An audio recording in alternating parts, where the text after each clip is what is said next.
She has no right to be here. My brother's attorney dropped the folder on the conference table like it was a verdict. Our client is the rightful majority shareholder. The transfer of ownership to this individual was executed under duress, and we are prepared to demonstrate that in any court of competent jurisdiction. My brother sat beside him in a navy blazer I recognized. I had bought it for him 3 Christmases ago when he showed up to our father's hospital with nothing but a carry-on and a list of questions about the estate. My mother dabbed her eyes with the tissue on his other side, already performing the grief she had been rehearsing since the diagnosis. The estate attorney, a compact woman named Ms. Farrow, who had handled my father's affairs for 11 years, looked at me across the table. Her expression was completely unreadable. Is the respondent prepared to address the motion? I did not answer immediately. I opened my portfolio, clicked my pen once, and set it back down. We'll wait, I said. My documentation isn't here yet. My brother let out a short, contemptuous exhale. He leaned over to his attorney and whispered something, and they both smiled the way men smile when they think they've already won. What they did not know was that I had been waiting for this meeting for 14 months. What they did not know was that everything they were about to say had already been accounted for. The conference room door opened. A woman walked in carrying 2 banker boxes stacked to her chin. She was the paralegal from the trust department at Meridian Capital, and she set those boxes on the table with the quiet efficiency of someone who had done this exact thing many times before and felt nothing dramatic about it. She nodded at Miss Quote. Farrow nodded at anyone else and took a seat against the wall. The smile on my brother's face flickered. Just once. But I caught it. Miss Farrell folded her hands. Then let's begin. My brother's attorney went first. He was polished and expensive, and he spoke the way lawyers speak when they are billing by the hour and have no intention of stopping. He said my father had been mentally compromised in the final 18 months of his life. He said I had exploited a vulnerable man. He said the LLC transfer, the one that handed me 60% controlling interest in Callaway Property Group, had been orchestrated by me during a period when my father lacks the capacity to understand what he was signing. He used the word manipulation 4 times. He used the word isolation twice. My mother nodded along like a metronome. My brother looked at me the entire time. He had a particular expression he had been perfecting since we were children. It was the expression of someone who believed, at the cellular level, that the world owed him accommodation. It was the face he made when he wanted you to feel small enough to hand him whatever he was pointing at. I had spent 31 years being moved by that face. I was not moved by it anymore. I had driven my father to the attorney's office myself.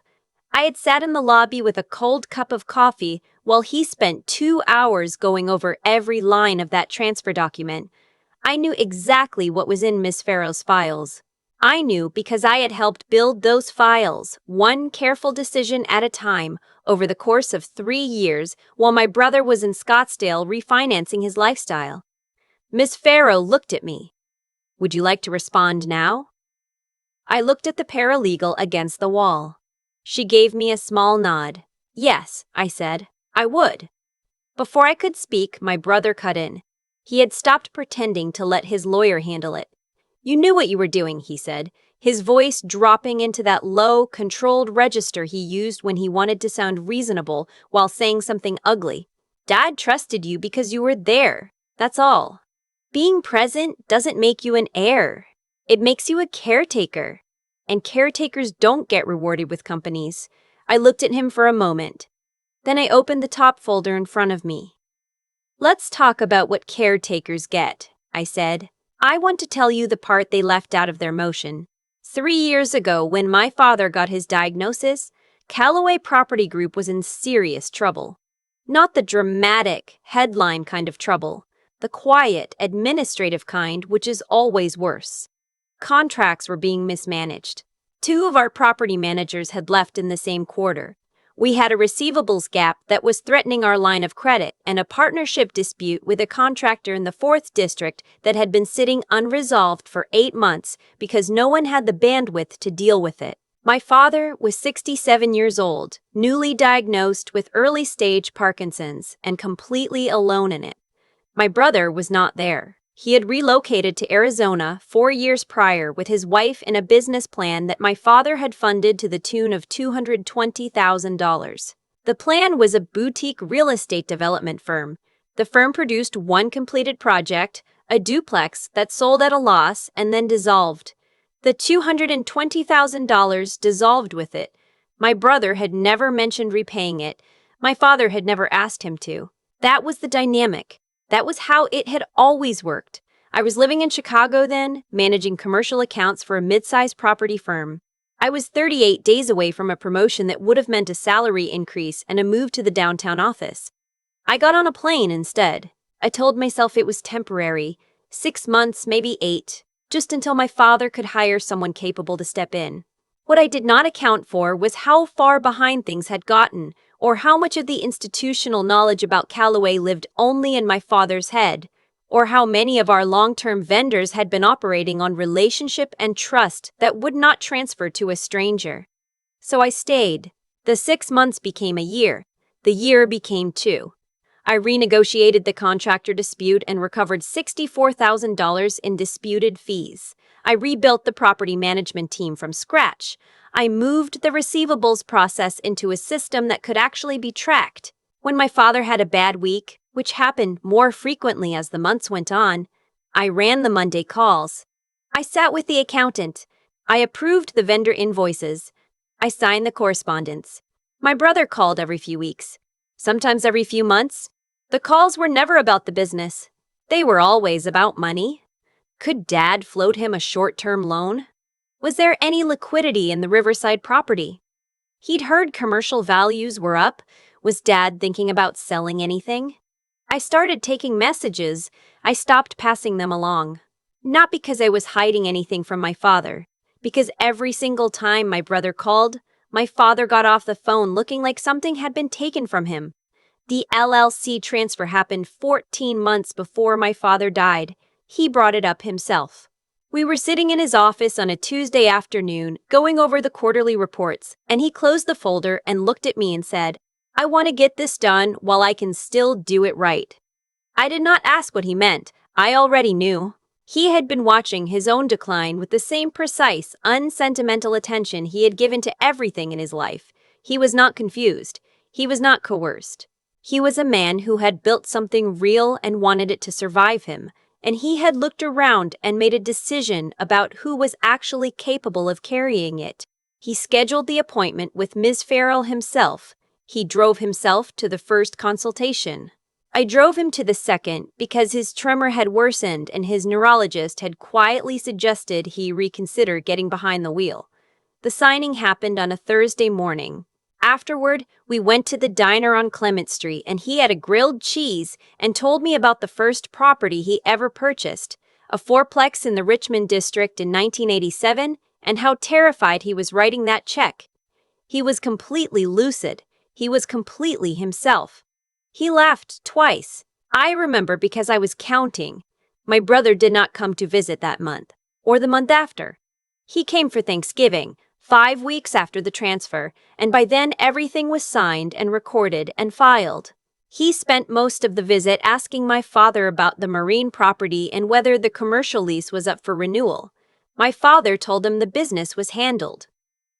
My brother looked at me across the table. I looked back. Neither of us said anything. We didn't need to. Back in the conference room, my brother's attorney had begun to outline their theory of undue influence. He said I had systematically removed my father from contact with the rest of the family. He said I had intercepted communications. He said that in the months leading up to the transfer, my brother had made multiple attempts to visit and had been turned away, that I had positioned myself as a gatekeeper, and that this pattern of isolation was consistent with financial elder abuse. My mother spoke up for the first time. Her voice was soft and wounded in the practiced way it always was when she wanted to be believed. "He called me crying," she said, meaning my brother. He said she wouldn't let him see his father, that she was controlling everything. I know my son. He would not lie about that. She looked at me with something that was not quite sadness and not quite anger, but lived in the space between them.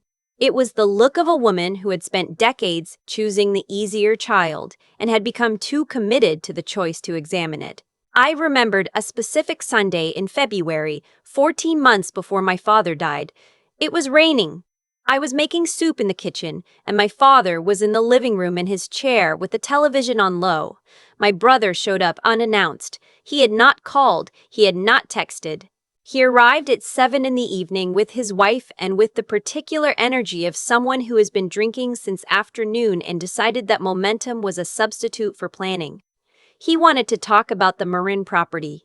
He wanted to see the books. He said my father had promised him access to the financial records and I had been stonewalling him. He was loud. He was not violent, but he was loud in the way that fills a room and takes up all the oxygen and leaves no space for anyone else to exist. My father appeared in the doorway of the kitchen. He was in his robe. He was holding his oxygen cannula because he'd been wearing it for an afternoon rest and had not yet taken it off. He looked at my brother and he said, very quietly, "Not tonight." My brother looked at him. Then he looked at me. Then he said something I will not repeat in this account. Not because it was the worst thing anyone has ever said to me, but because it was the most precise. It was the sentence of someone who had been building toward it for years and finally found the right room to say it in. Then they left. My father came and stood next to me at the stove. He put his hand on my shoulder for a moment. He did not say anything. He went back to his chair. I did not tell him to leave. I did not intercept anything. I answered the door and my father made his own decision, the way he always had, the way they had somehow collectively decided he was no longer capable of doing. Ms. Farrow set her pen down. "I'd like to hear from the Meridian representative regarding the documentation." The paralegal stood up. She opened the first banker box and removed a tabbed binder that was approximately 3 inches thick. "This is the administrative record for Callaway Property Group from the period in question," she said. Her voice was precise and unhurried. "It includes operating agreements, board correspondence, vendor contracts, and a complete record of capital transactions. I'll draw your attention to tab 14. My brother's attorney glanced at the binder. His expression did not change, but he picked up his own pen, which told me something. Tab 14 contains a record of all financial distributions made to family members from Callaway accounts over a 12-year period. She placed a single printed sheet in front of each person of the table. The figure at the bottom of column C represents the total capital transferred to Derek Callaway, the petitioner, across 9 separate transactions characterized in the records as loans. She paused. None of those loans appear in any repayment schedule. None generated a promissory note. None appear on the petitioner's personal financial disclosures submitted with this motion. $381,000. That was the number at the bottom of column C. $381,000 across 9 transactions over 12 years. None of it repaid, none of it disclosed. My brother's jaw tightened. I watched him look at the sheet the way you watch someone look at a mirror they weren't expecting to find. The paralegal continued. She moved to the second banker box. "This is the documentation prepared by Meridian Capital Trust Department in connection with the LLC transfer." She removed a second binder and opened it to a flagged section. "I want to direct the table's attention to Exhibits F through I." Exhibit F was a neurological evaluation. It had been conducted by 2 independent physicians, specialists in movement disorders and cognitive function, 6 weeks before the transfer. Both assessments concluded that my father demonstrated full cognitive capacity, intact executive function, and clear understanding of the financial and legal implications of the transaction he was proposing. Both physicians submitted signed affidavits to that effect. My father had requested those evaluations himself. He had told Miss Farrow that he wanted everything documented because he knew what was coming, not because he doubted himself. Because he had raised my brother and he knew exactly what kind of question would get asked the moment he was no longer around to answer it. Exhibit G was a video recording. 47 minutes. My father, sitting in Ms. Farrow's conference room, speaking directly to the camera, explaining in his own voice and his own words why he had made the decision he made. He talked about the company. He talked about what it had taken to build it. He talked about the night the Clement Street property flooded, and I drove there at 2 a.m. and managed the contractors until the emergency remediation was done. He talked about the contractor dispute I resolved. He talked about a conversation he and I had in his office on a rainy afternoon when he looked at the quarterly numbers and felt, for the first time in 2 years, like maybe things were going to be okay. He also talked about my brother. He was not cruel about it. He was not angry. He spoke the way a man speaks when he has finished grieving something and arrived at plain fact. He said my brother was his son and he loved him. He said my brother had received substantial support over the years and had not demonstrated the capacity to steward what Callaway had become. He said the decision was not a punishment. It was a recognition. He said he wanted the company to survive him. He said he had watched me work and he was not afraid anymore. The paralegal pressed play on a laptop and the room filled with my father's voice. I had heard the recording before. I had watched it with Miss Farrell the week after he died, sitting in this exact room, and I had not cried then because I was too tired and too far past the place where crying felt like it could touch anything. I did not cry now. I watched my brother instead. I watched his face go through the particular sequence of a person who has told a story so many times that they have started to believe it, suddenly confronted with evidence that the story was never true.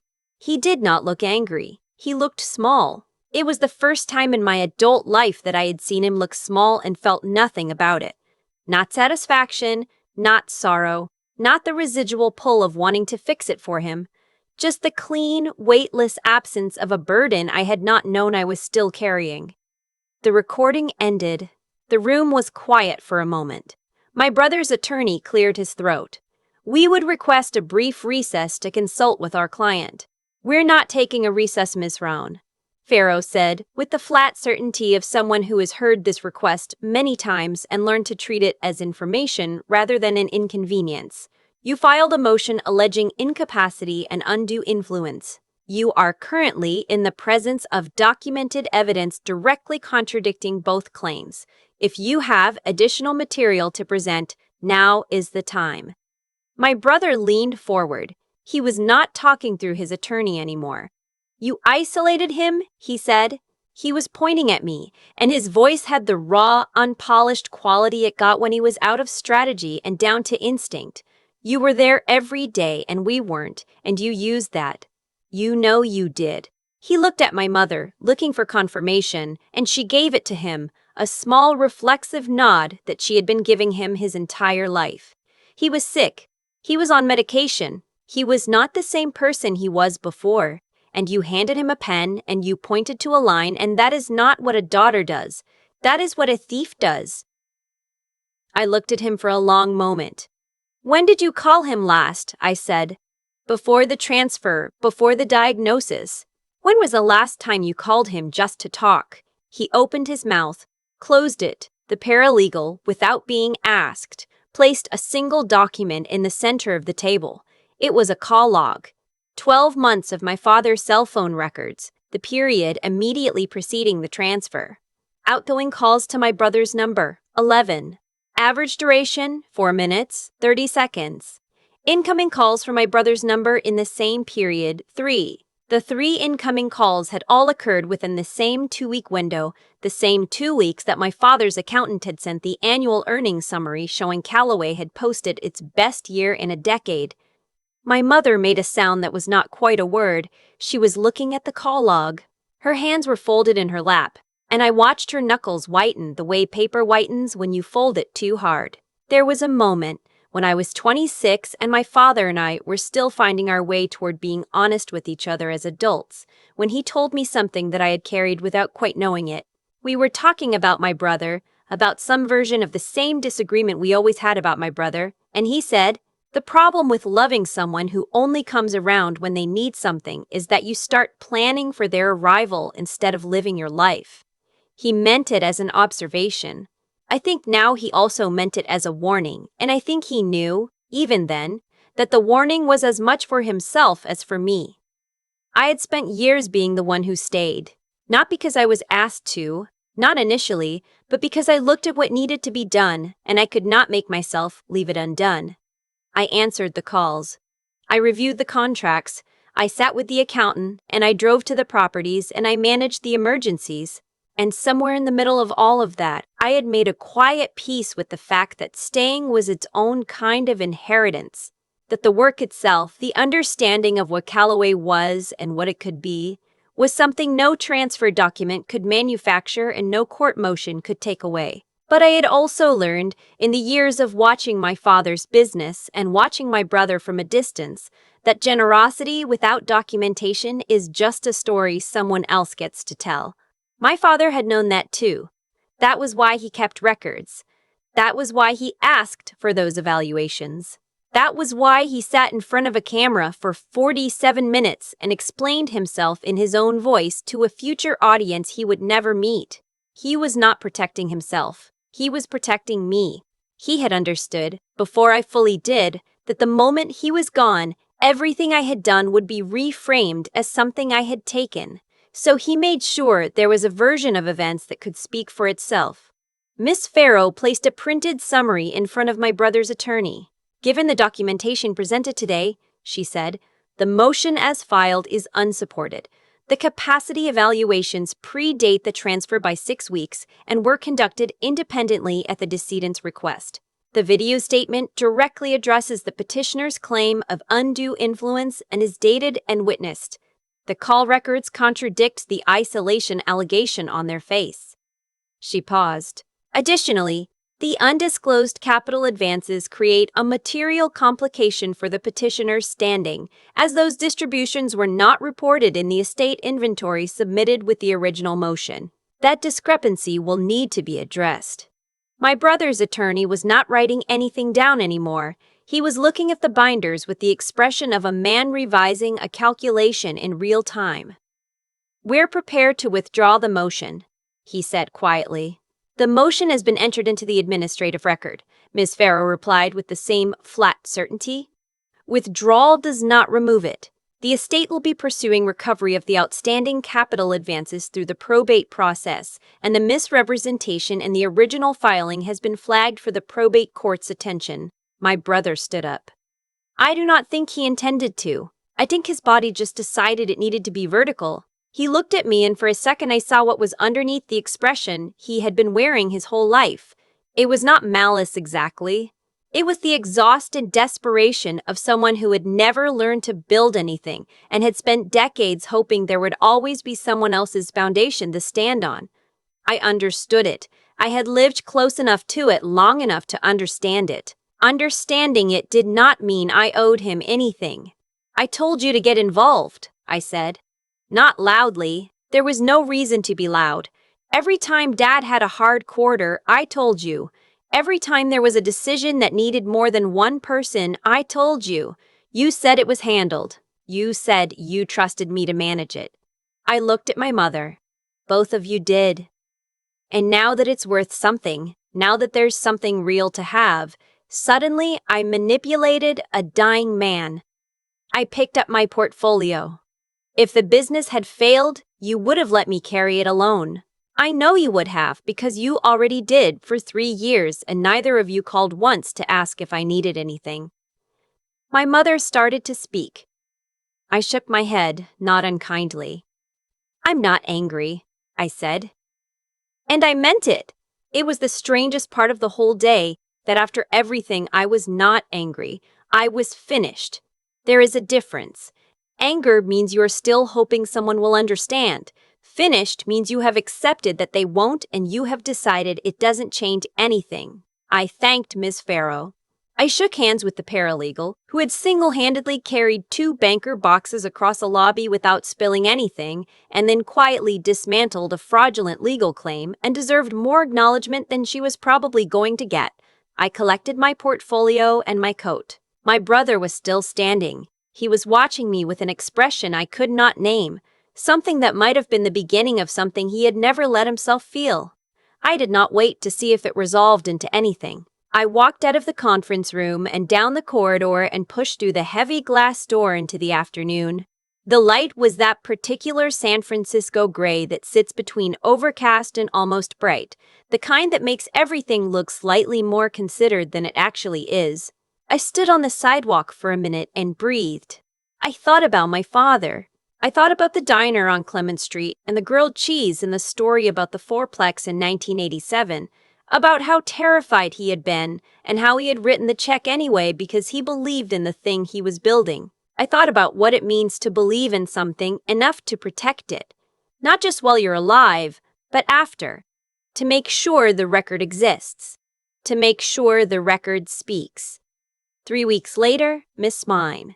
Farrow called to confirm the probate court had accepted the administrative record and formally closed the challenge. The motion had been dismissed. The capital advance recovery process was underway. My brother had retained a new attorney to negotiate a repayment schedule for the outstanding $381,000, which meant the conversation about the money had finally happened, just not the version he had planned. My mother had not called me. I did not call her either. There was nothing to say that had not already been said in that conference room, in those binders, in 47 minutes of my father's voice explaining himself to a room that did not yet know it needed to hear it. I went into the office that Friday morning, the Callaway office on the 3rd floor of the building on Market Street that my father had leased in 1999 and renovated himself, the one with the window that looked out toward the bay on clear days. I made coffee. I opened the quarterly reports. I scheduled the Monday call. I reviewed a lease renewal on the Marin property and flagged 2 clauses for Ms. Farrow to look at. I did the work the way I had always done the work. Not because anyone was watching, not because I needed to prove anything, but because the work was real and the company was real and my father had trusted me with both. On his desk, which I had not moved and did not intend to move, there was a framed photograph. It was taken at the Clement Street Diner sometime in the early 90s before I was old enough to know what any of it meant. He was young in it. He was laughing at something off camera, and in front of him was a cup of coffee and a folder of documents and the specific, unselfconscious expression of a person who is exactly where they're supposed to be. I looked at it the way I always looked at it, for just a second before turning back to the screen. He had known what he was doing. He had always known, and he had made sure I would be able to prove it. I got back to work.